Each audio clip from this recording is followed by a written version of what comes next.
All right. Welcome, everybody. You know, I get excited when I hear that sound, recording in progress. So here we go. Just to review, I know I've sent you out a lot of materials and you've been reading through a lot on your own. I appreciate that. I hope you've had some time just to glance through things. For those of you who may be looking to cram some last minute information because IDDBA is coming up, the test is coming up, I focused on these 3 books out of the 12 that were listed. Charcuterie. Oh, let me get in the camera. This book I found was extremely helpful. Salted and Cured, I thought was extremely helpful. And then the Olympia Provisions book. Just from my experience of having taken the exam, these 3 books I found extremely pertinent and really helpful if you're looking to kind of just hone down your studies for the rest of the time. All right. Now I just want to go through this presentation. I mentioned earlier before we recorded that the plan for today is for me to go through this presentation with you, answer some questions, and then I was going to go through the review test a little bit with you all. Please know that if you have taken the ACS CCP, this exam is very similar. Multiple choice, choose the correct answer, but it is set up in the exact same way. Not that that makes it easy, but the test will flow a little bit better for you probably if you have taken that. So here we go. Charcuterie, a marriage of art and science. I was doing some more research this week and I found this information which kind of helps codify a lot that we've been talking about in this training program. And I just want to cover it all. Again, if you have any questions, always please speak up. So what keeps food from spoiling? Bacteria does. So removing water available to bacteria. So salt will help keep food from spoiling. What else? Creating an acidified environment where bacteria cannot grow. So cultures. So salt and cultures. And then introduce an antibacterial agent, nitrites, excuse me. So again, it's really about cutting down bacteria, and you do that through salt, cultures, and nitrites. So those are 3 things that we're going to have in our charcuterie. So salt, meat chemistry, temperature, and the environment are used to remove moisture from meat and develop flavor so that the charcuterie products have water activity that ensures they are shelf stable and safe to consume without heating. That's the whole thing about charcuterie, right? It's not cooked meat, so to speak. It is cured and it is fermented meats. So 3 factors impact water activity of meat: the amount of moisture in the product, the solute concentrate, so salt content, and environmental temperature. So salt, moisture, temperature. Those are the 3 things. So if you're taking notes, that is pretty much going to be a question on your test. So salting meat so that it is uniform throughout the product preserves whole muscle meats such as ham. For a 20-pound ham, it takes 40 days or 2 days per pound of meat at refrigerated temperatures for the salt to penetrate to the middle of the ham and preserve it through osmosis. Now, with that sentence, you're not going to get asked literally, how many days per pound does it take to cure a ham? That's not going to be on there. What is going to be on there is osmosis. The term osmosis, which means drawing out moisture. So after salt has penetrated, after salt has penetrated the ham, the product is aged to impart the desired flavor profile. So salting meat so that it is uniform throughout the product preserves whole. Wait a minute, we already said that. Excellent. So for dried sausages, so that was like to go a little bit about ham. We're going to go a little bit back and forth today, so just hang in there. I tried to put in bold, if you're reading this, the words that you really need to write down and make sure that you're familiar with. For dried sausages, let's admit more people. For dried sausages, salt and pH are used to lower the water activity for the meat.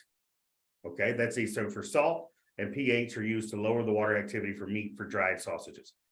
Live starter cultures, most often Pediococcus, Micrococcus, or Lactobacillus, are added to the meat during the mixing of to decrease the pH of the sausage from approximately 5.8 to 5.0, which is the approximate isoelectric point of myosin and actin, the most abundant water-binding proteins in the meat. You're not going to need to know those proteins necessarily, but it is good to have in mind the pH level of which we're seeking, which is 5.0. This is the point in which these proteins have the same number of positive and negative charges, which corresponds to their lowest water holding capacity. This, in conjunction with drying, keeps water activity so that the product is shelf stable. All right. Now, dextrose is added with lactic acid bacteria so that they have a food source. So with sugar, if you want to think about that, you've got to have, so lactic acid bacteria, just like we've learned in cheese in the past, lactose converts sugar into lactic acid. So those bacteria need some sugar in a food source. Flavor development in charcuterie is due to the volatile flavor compound composition, acid content, and non-volatile compound composition, including proteins, fats, and their breakdown products. Microflora in meat facility, so the mold that you see, specifically certain species of penicillium, animal breed, and animal diet also contribute to flavor. So what helps contribute to flavor in dried sausages? Microflora in the meat facility, the animal breed, and the animal diet all contribute to flavor. All righty, so fermentation and cultures. Sugar and cultures are added to the salami mixture to allow for the process of fermentation. I'm driving that into your head. Fermentation converts meat sugars into lactic acid. When the pH drops below 4.5, the meat is safe. So remember that. 4.5, the meat is safe. Antibacterial agent. So nitrates and nitrites. You're going to get asked a little bit about this on the test, of course, because it is important to the entire charcuterie world that botulism does not occur. So remember what botulism is, and the way to prevent it is nitrates and nitrites. That is a must. They also help keep the meat pink and looking fresh. They're added to the meat product. The nitrites will keep the bacteria away while the salt and fermentation acid take hold. And of course, you've got nitrogen and oxygen. That's what the component of nitrate is. And this is something I found that you're not going to ask about this, but I like to kind of see things in a holistic way, or excuse me, I need to see the whole picture is what I'm trying to say. So nitrogen, is in our environment. And this just goes to show that it is a circle that happens throughout nature, where if you see, nitrogen going through the atmosphere, getting into the clouds, coming down, nitrogen fixing bacteria, turn into ammonia, nitrifying bacteria, and then they convert into nitrate, which then goes up through the soil and actually grows into vegetables. So the point here is just to show you that it is a cycle, and nitrates are a natural forming function of our environment. And here's just a little something I found to kind of show you, give you an idea. Nitrates and nitrites, prog and pink salts, number 1 and number 2. Nitrites are short acting, they're number 1. Nitrates are slow acting, the number 2. So nitrates break down over time into nitrites. This test isn't so much science, so don't freak out about it. There's going to be, you need to know these words. You need to know the basics. You need to know that nitrates are short acting. Nitrates are slow acting. Nitrites are short acting. Excuse me. It's been a day. Nitrates are slow acting. Nitrites are short acting. Excuse me.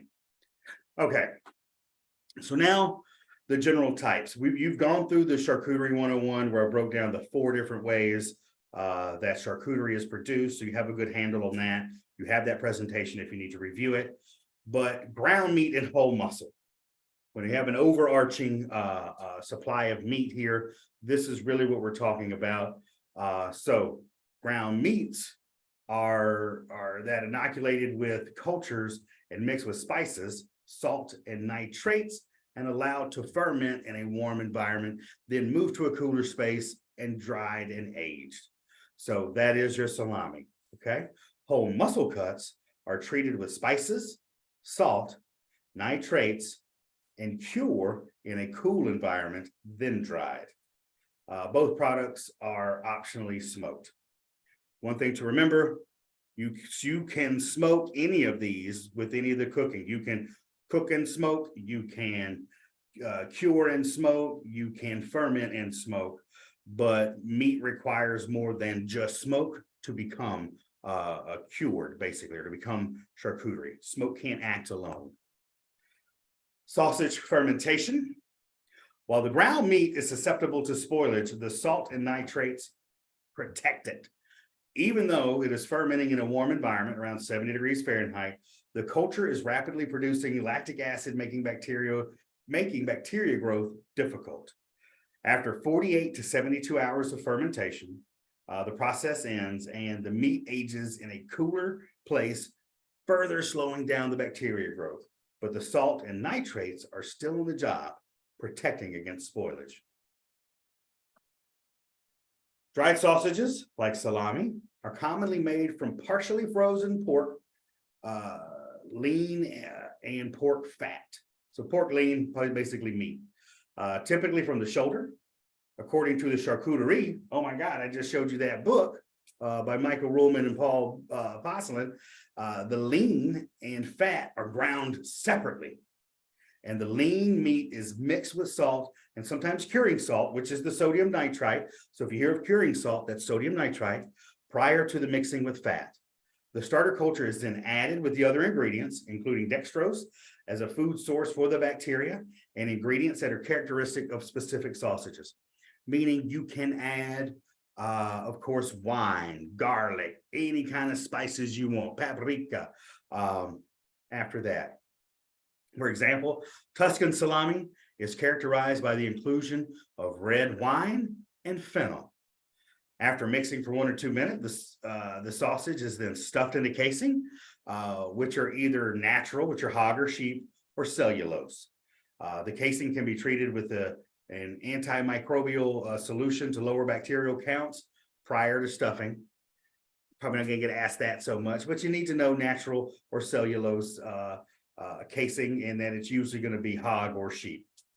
After the stuffing, the sausage is commonly maintained at 85 degrees Fahrenheit for 12 hours to incubate the starter culture and produce that lactic acid.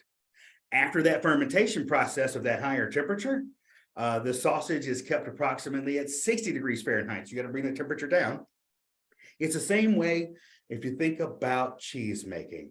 And again, I hate to keep going back into cheese, but actually I don't hate it. I love it. But, you know, when making cheese, the milk has to be at a higher temperature, the temperature of the animal. When you go in to add those starter cultures and you start that fermentation process, it's the same thing with meat. You have to have a higher temperature for that fermentation. Those bacteria like that higher temperature. But once that fermentation process has taken hold, you need to pull that back down and cool it down a little bit. So you go to 60 degrees Fahrenheit with 70% relative humidity for 8 to 90 days. And that's kind of nebulous. You're not going to get asked that specific. It's just good to know. Now, depending on and that all depends on the diameter of the product. Of course, you got chubs, you have slicing salami. So of course, just like a wheel of cheese, the bigger it is, the longer it's going to take to cure.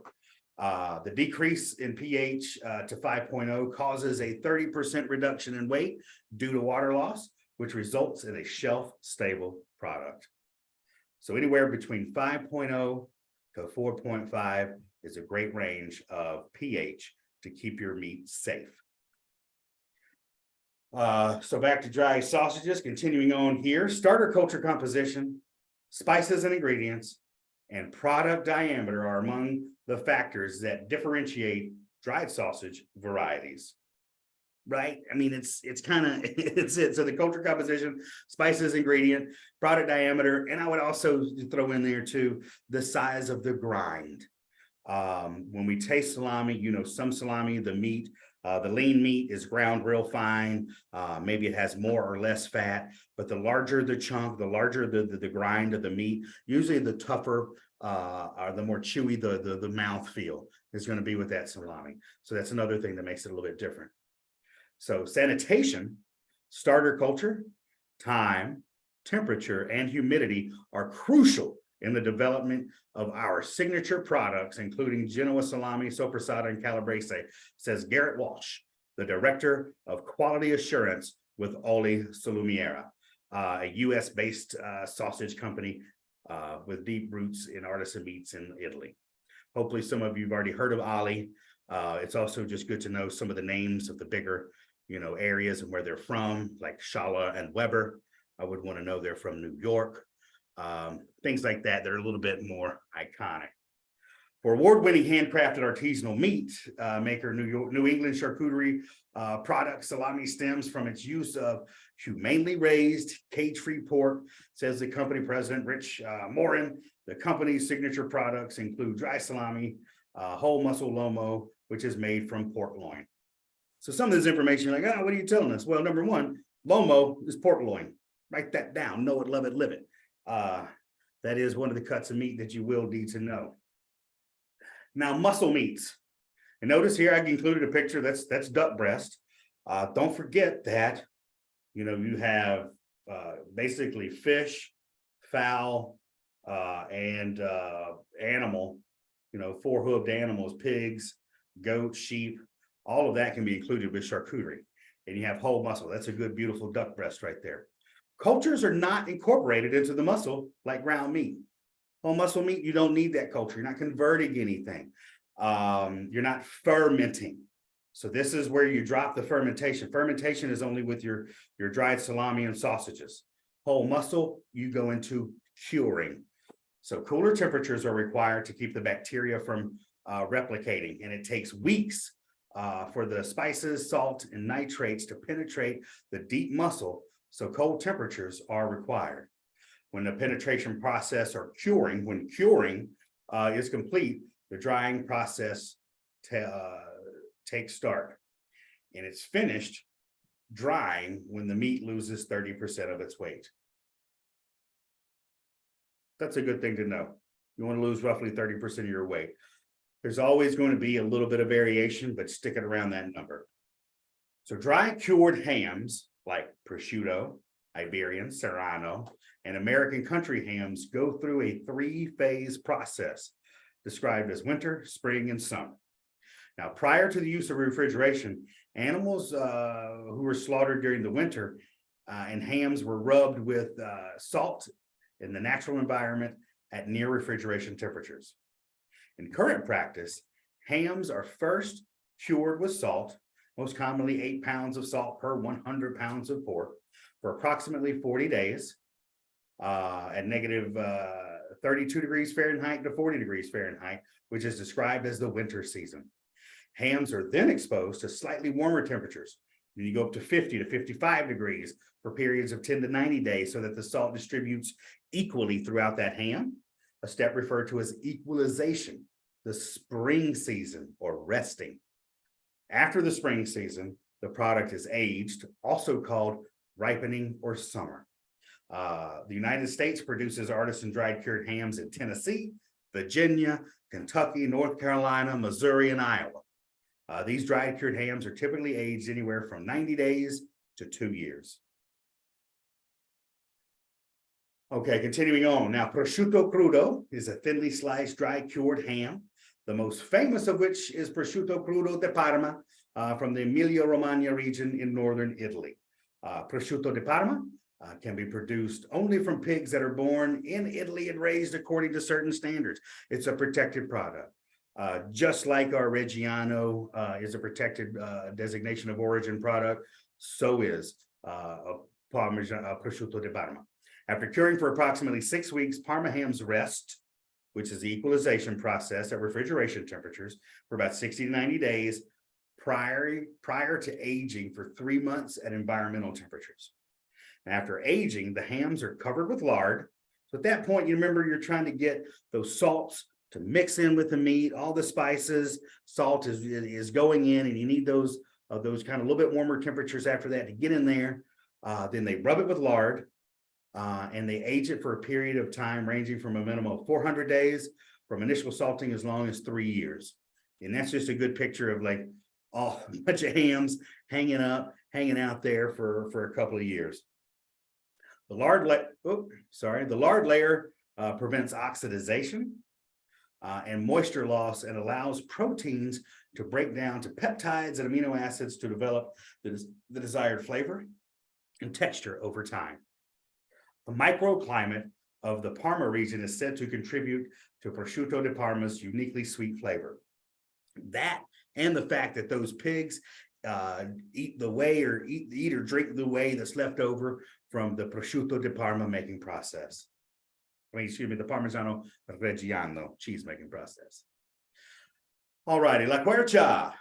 So La Quercia cured meats and Volpe Foods are among the U.S. producers of premium prosciutto products, and both prioritize strong relationships with their farm level suppliers. It's important to work with the farmers to optimize animal welfare, including open pasture raising. That's from Tim Urban, CEO of La Quercia Holdings. Now, a consistent pH and low microbial counts in the raw material are crucial to the quality of meat and he notes. La Quercia sources product from Iowa farmers who raise a range of breeds, including Berkshire, Iberian, and Cinta. So those are probably going to be some, you could get asked a little bit about breeds of pigs. Again, it's not terribly deep, but just to be familiar with Berkshire, Iberian, and Cinta, that's just good to know and have in your head. Breed is important because it affects the fatty acid profile of the meat. This impacts flavor development during aging by depositing greater concentrations of leonic acids, which break down into desirable flavor compounds. Leonic acids. I didn't highlight that, but I would go ahead and call that out to you right now. That's what helps deliver those desirable flavor compounds. Some of La Quercia's signature products include Jamon Iberico, Cinta Prosciutto, and the Acorn Edition Prosciutto, all products that goes back to 2021. Whole muscle prosciutto is made with 2 simple ingredients: pork and sea salt. So that's going back. This article that I was reading, pulled out Volpe and of course La Quercia here. But just to know, like, you're talking about basic ingredients: the pork leg itself and sea salt. That's what goes into that. Its signature flavor and texture are developed throughout its aging process with subtle adjustments to temperature, humidity, and airflow. All right, Volpe works exclusively with farmer partners that meet its raised responsibly standards, yielding a better living environment for the hogs, which promotes superior muscle development. They offer multiple prosciutto products. And again, a lot of people are going with the purebred heritage hogs and undergo an extended aging time of more than 18 months. All right, equipment to be familiar with. Here are just some things. I couldn't find pictures of all of it, but I did have some pictures earlier. But meat grinders, you're going to hear about that on the test. Meat curing chamber, cold smokers, slicers, casings, cultures, spices, pink salts. So to say if you were to have charcuterie making at home, you would need all of this to pull that off. Smoke hits in your eyes. Smoke doesn't cook the meat. And that's something important to remember. Again, like I said, you can smoke, but you got to cure at the same time. Smoke only flavors and dries. If you hot smoke, you have cooked meat, not charcuterie. All right, a glossary. Here are some important terms that came up while doing this research. And again, you're going to see this a lot on your exam. Dried cured ham, cured without the use of water. Dry cured ham is preserved by burying it in salt or rubbing it with salt and other spices like black pepper, sugar, etc. The ham is then aged for months to develop flavor. Dried sausage, sausage that is most commonly fermented through the addition of lactic acid producing bacteria, which lowers the pH, reduces the moisture content, and preserves the sausage so that it is shelf stable. So to get past the level of confusion, because it got to me, salami and sausage are interchangeable words. We just here in the States, or at least the way I have it in my head, is like sausage usually means raw to me, where salami means cured. They're interchangeable words in this environment. Iberico ham produced from Iberian pigs in Spain and Portugal that graze on Vieto acorns and are aged for more than 2 years. Protected designation of origin, you're going to have this. This is a question on the exam, so hopefully you'll get this one. Protected designation of origin, PDO. This designation describes products that are produced in a specific geographical region or area in the European Union. Shelf stable, a description of food that can be stored safely on the shelf at room temperature at approximately 70 degrees Fahrenheit. Water activity.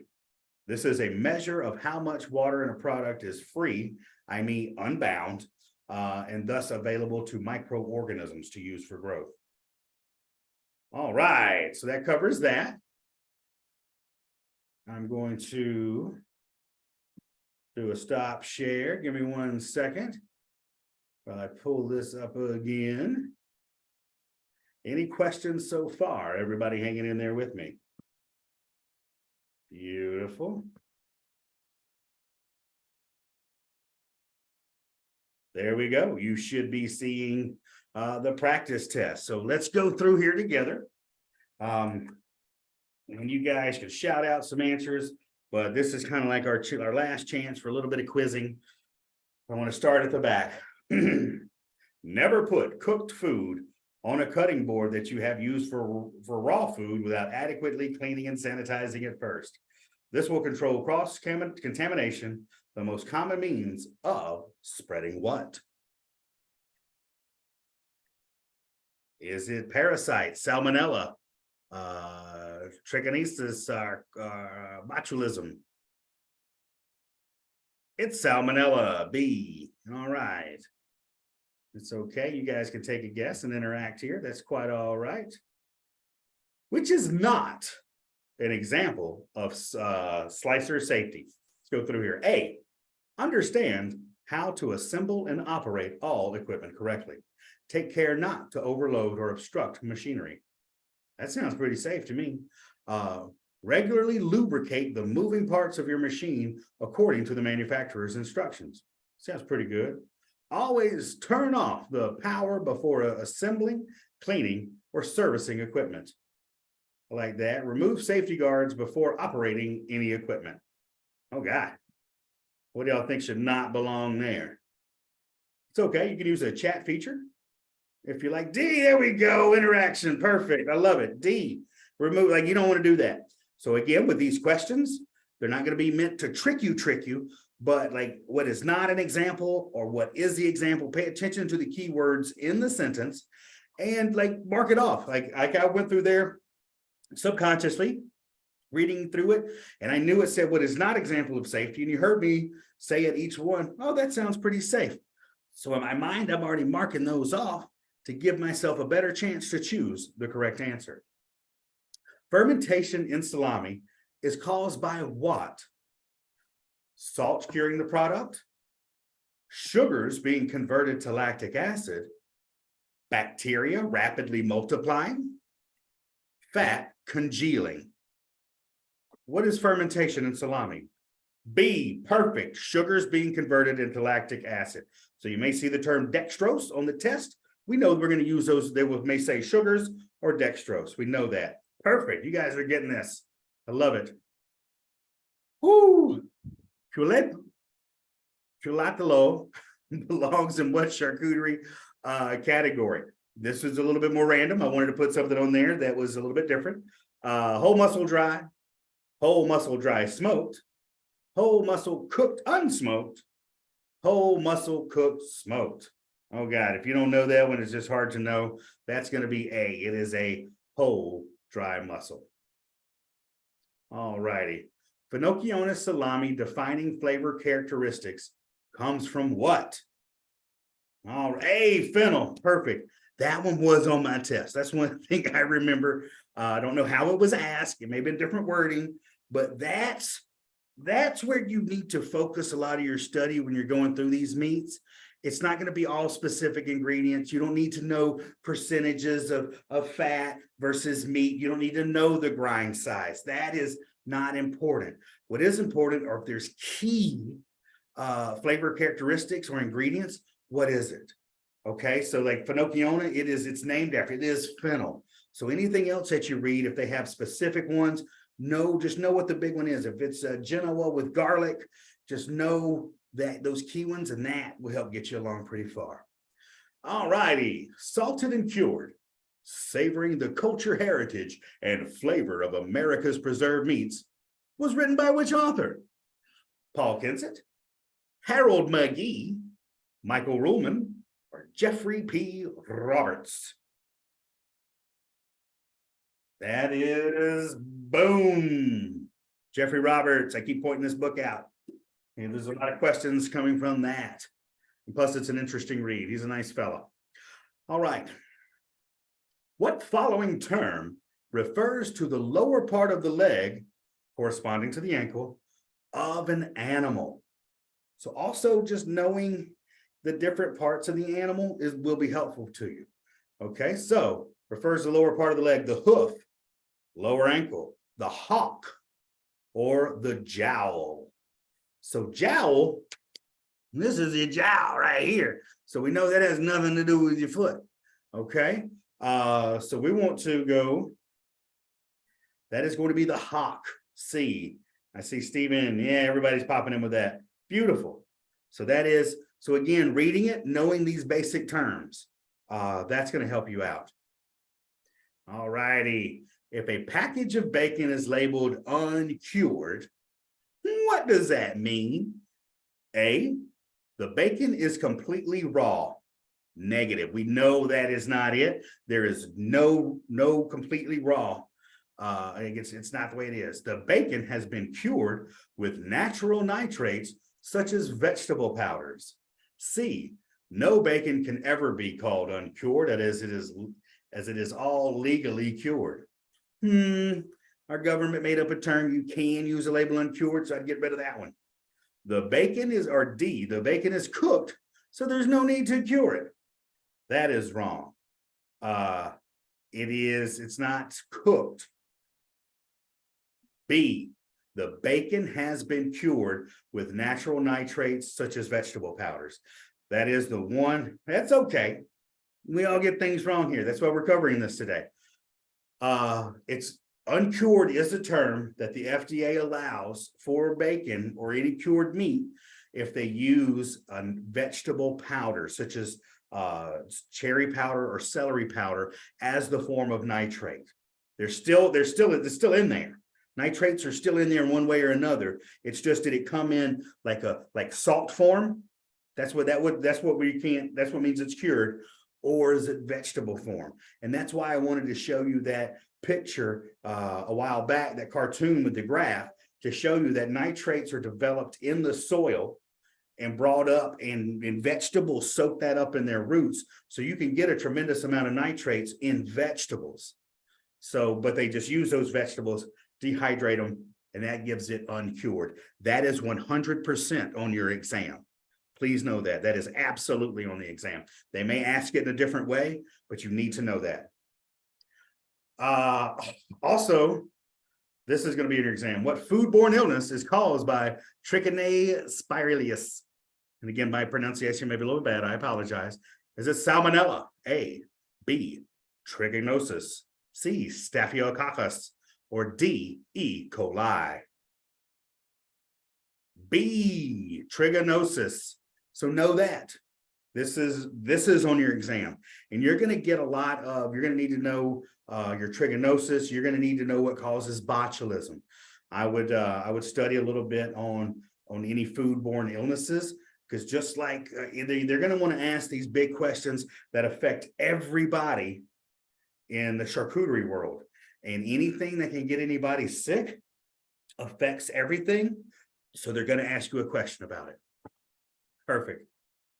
What does MSG stand for? Besides delicious umami, right? Is it monosodium glutamate, monosaturated glutamate, mononitrate sodium glutamate, monosodium gastronomy? Well, D just sounds silly. We're gonna throw that one out. That sounds silly. So 51 is A, monosodium glutamate. Know that. That's going to be something that adds a umami flavor. You're going to see more of that with cooked food, but and also it got a bad rap. You know, of course, anything if you overuse it, it's going to be bad for you. But there's nothing wrong with putting a little MSG on your food. Why is a majority of charcuterie made from pigs? And they're going to ask you a question about this in one way or another. But A, pig farming is inexpensive. B, pigs have fast reproductive and growth rates. That sounds better than pig farming being inexpensive. Pigs are the only delicious animal. No, there's other delicious animals out there. I know, I've been around. Pigs are indigenous to everywhere except Antarctica. That's wrong. Those two, so the last two are wrong. So pigs are indigenous to Eurasia, basically. So you're talking about Asia, Europe, that's where they're really coming from. They're not indigenous to the Americas. Explorers, settlers, whatever you want to call them, brought pigs over to the Americas. So that's wrong. So we need to think pig farming is inexpensive, or I'm going to throw that one out there because I don't think any kind of farming is truly inexpensive, but pigs have fast reproductive and growth rates. In one way or another, they will ask that. It's not going to be exactly, but you need to know that pigs, they grow rate, they can reproduce. It doesn't take them long to mature. When they reproduce, they produce anywhere from 8 to 18 piglets, and they physically grow fast. Besides that, pigs, whatever they eat, they convert immediately into muscle and fat. So they absorb everything that they eat, basically. They get all the nutrients out of it. All right. Bacon is a popular form of charcuterie made from what part of the pig? The shoulder? That doesn't sound right. Belly? That could be. Loin? The loin doesn't have so much fat. Jowls? We just pointed out jowls. I'd be delicious in my jowls, but I bet you it's going to come from B, the belly. What is, okay, so this is not looking up right here. What is the Italian form of bacon called? Who out there knows the Italian bacon? There's a word for that. Almost. Porchetta is close, Vanessa. It still starts with a P. Porchetta is when you pancetta. There we go. No, it's yes. Pancetta is the answer. Vanessa, porchetta is where you take the loin and you roll it in the belly and you cook it off like that. But pancetta, that's what you're going to need to know. Good call out there. So you will and those are the type of questions you're going to get asked. What is the Italian bacon called? Pancetta. Good job, guys. Excellent. Boudin Rouge is unique in that the main ingredient is, now this is a little bit different. I think I recall this one being on my exam. Is it head cheese? B, pig's brains. C, fresh blood. Or D, cooked pig's blood. 48 is D. 48 is D. Cooked pig's blood. So just know, no, it is gross. That's right. But you're going to get a little bit about that. But not all boudin is going to have blood in it. But boudin rouge is going to have a little bit of cooked pig's blood. But that's the thing about charcuterie. It may sound odd, but the whole point about charcuterie, besides just preserving meat, it's using as much of the animal as possible. That's what, I mean, even with blood, even with brain, the jowls, the cheek, whatever part of the animal can be used, that's what charcuterie is really all about. All right, the term en croûte refers to any food baked in what? Hey, we got that. I didn't even have to. It's a pastry crust. It's not a convection oven. Who cares about how it's cooked in its own fat? What would it be called if it was cooked in its own fat? Confit. Good job, Tabitha. Perfect. Confit. So there is a term, and again, that's probably on your exam. Know that confit is when that meat is cooked in its own fat. Love it. But for en cru, it is a pastry crust. Good job. Excuse me. The term salumi has its origin in what language? Being that we're going to be Salumieres, right? Is it French? Doesn't charcuterie is French. English, no, English, we steal words from everybody else. Italian, that sounds pretty Italian to me. German, no, it doesn't have like a lot of harsh syllables. So Italian, salumi is Italian. And again, it refers to, it's not salami. Salumi means any form of cured meat in Italian. What category does speck alto aldage belong in? So speck, is it A, whole muscle dried smoked? Is it B, whole muscle dry? Is it C, whole muscle cooked unsmoked? D, whole muscle cooked smoked?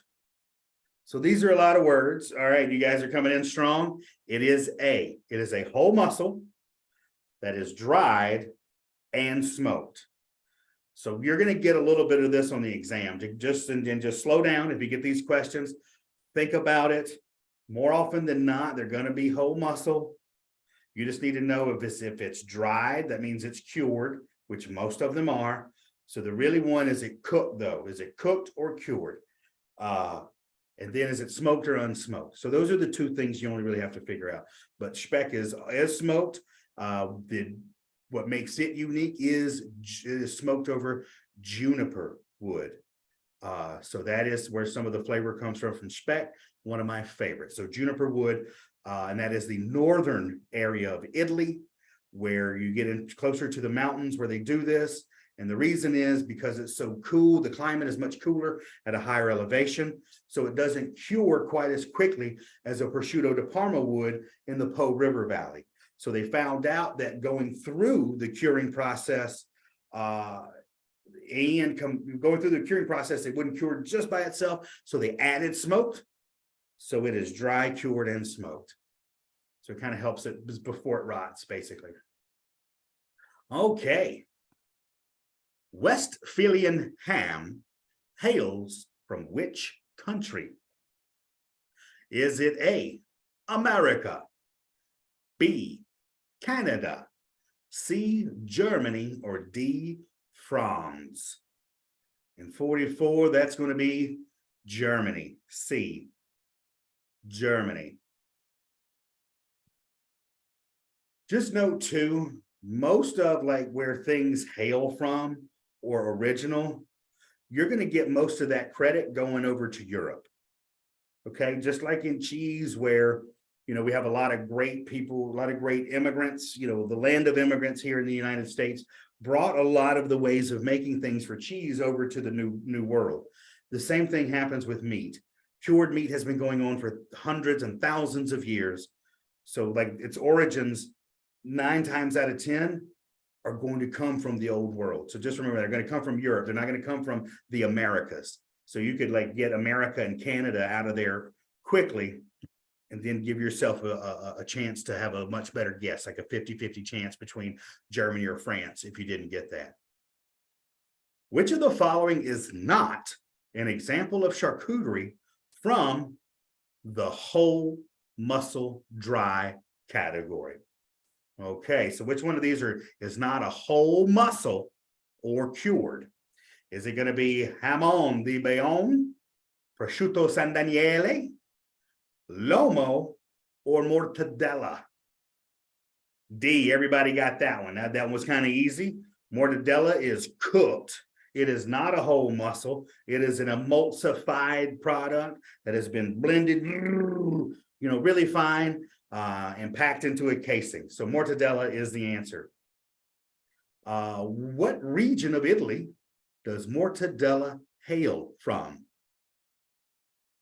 There is a specific region, and it goes with what we call American mortadella. Not Rome, we're going to call it the Bologna region is where mortadella hails from. Beautiful. All right. I hope this is helping everybody out. And even again, these exact questions are not on your test, but if you can start to figure these out, you're going to do absolutely fine. Okay, which of the following is not a step for slicing prosciutto? So this is not a step. Okay. A, slice with an extremely sharp blade. That sounds like a step to me. Remove the skin before slicing. Okay, that may be. Remove all the fat before slicing. No, you don't want to remove all the fat. Slice paper thin. Let's see. 42, remove all the fat. We don't. Perfect. We don't want to remove all the fat. Why? There we go. Thank you. Fat is the flavor. Fat is part of charcuterie, especially with hams. This is something where you could get asked if you're a deli worker or call it a salumiere, you know, and in the morning, the process of opening your shop and preparing your meat for service, one of the first steps you should do is slice off one slice of the face of the meat if it's open. So like imagine you have a prosciutto ham that's already been cut into. You would want to slice off that first piece to remove that brownish piece that has become oxidized, and that would make it fresh. But at the end, you want to keep as much fat on there as possible because it's yummy, but also it helps protect the meat. All right, good job, everybody. Fat is flavor. I want a t-shirt that says that. I could rock that. Which of the following terms is often referred to as Italian bacon? We already got that. It's A. See, it's something good to know. Out of those three, or excuse me, out of what's left, which one of those would you consider a spreadable salami? A spreadable salami. Perfect. Induja. That could be another test like that. And that's the main thing. And I'm trying to point out like the high points of what to remember about each one. But the very specific thing about Induja is that it's spreadable. It's spreadable. It's nice. It's spicy. You know, you use to make a sauce. Perfect. Good job, everybody. Now, bresaola is a form of charcuterie typically made from what animal? Beef, poultry, venison, or pork? A, beef. Perfect. I think there's a high likelihood they'll ask something about that because it focuses on beef where, you know, 90%, and maybe less, maybe 85 or 90% of charcuterie is pork, but we've got other things out there to eat too, right? Excellent. If you notice that your salami has a growth of black mold, what should you do? All right, A, peel, scrape the mold off the salami and continue to sell. B, the salami should be discarded. C, cut away the moldy portion of the salami and continue to sell. D, store the salami with the rest of your products and wait for the mold to go away on its own. That's just silly. D is not the answer. That's a ridiculous one. But 39, absolutely it's B. The salami should be discarded. I don't have the specific name for the mold. I don't think they asked for it, but in cheese and meat, any black mold is danger. Toss it. All righty. The treatment of foods to preserve them is known as A, charcuterie, B, air drying, C, curing, D, cooking. I would throw away air drying and cooking and leave and think about charcuterie or cure and curing. And 38 is going to be C, cure and curing. That is the treatment of food to preserve them. Again, you're preserving, not fermenting. Again, fermentation is going to be salami, but curing is going to be, and you're going to cure mostly with your whole muscle. This term refers to the upper part of the shoulder or neck? The collar. A. B. Belly. C. Loin. D. Butt. 37 is A. The collar. The collar, again, around your neck. I got a collar on my shirt, just like the upper part of the shoulder is going to be called the collar. Excellent. What major U.S. city was referred to as Porkopolis due to it being the center of meat processing in the 19th century? Was it A, Cleveland, B, Philadelphia, C, Louisville, or D, Cincinnati? Yeah, Cincinnati, WKRP. If anybody's ever spent any time in Cincinnati, they got pigs everywhere. It's Cincinnati. That's a good thing to remember. What is the major difference between rillettes and rillons? This is a good one.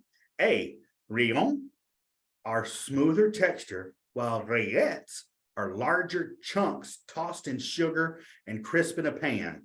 I don't know about that. Rillettes are smoother textured, while rillons are larger chunks tossed in sugar and crisp in a pan. That's crazy. Rillette or C, rillettes are always made with pork meat, while rillons always made with duck meat. I know that's wrong because I like duck rillette. Anybody knows me knows that. If I'm tossing C, I'm sliding that out of the way. Rillons are raw and rillettes are cooked.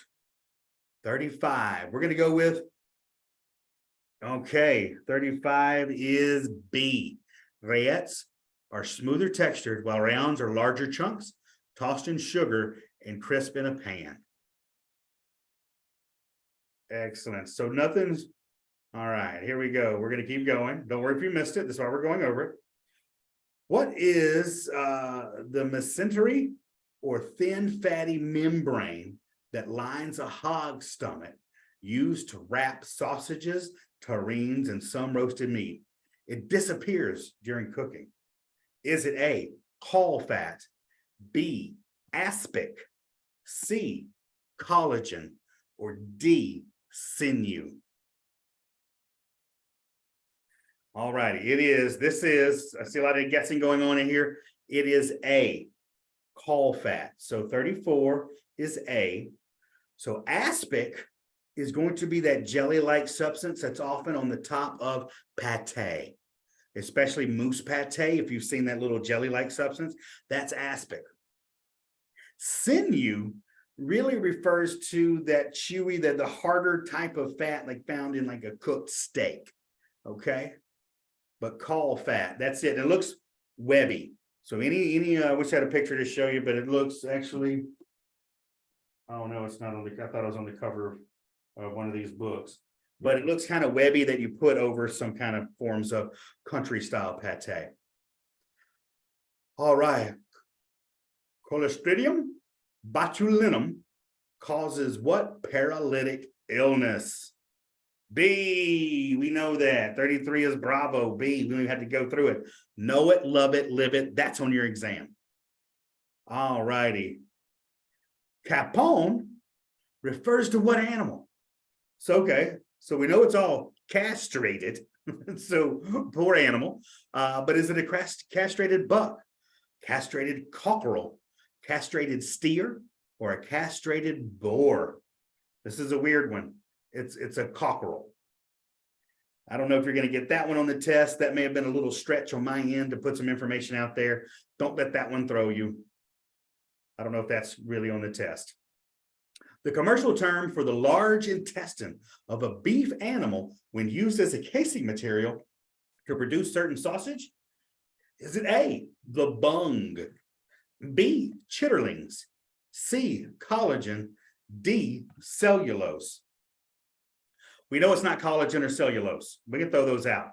So is it bung or chitterlings? And you're talking about beef.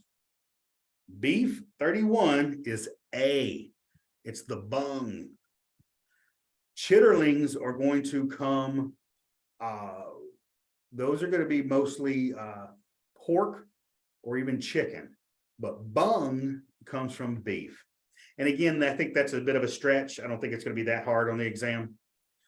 Black pudding is another name for which sausage? Landjaeger, lomo, saucisson sec, or blood sausage?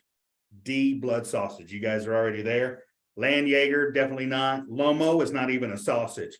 Lomo is a whole muscle meat. That's loin. Saucisson sec, we know that's just a great French salami. All right, so blood sausage, black pudding, blood sausage.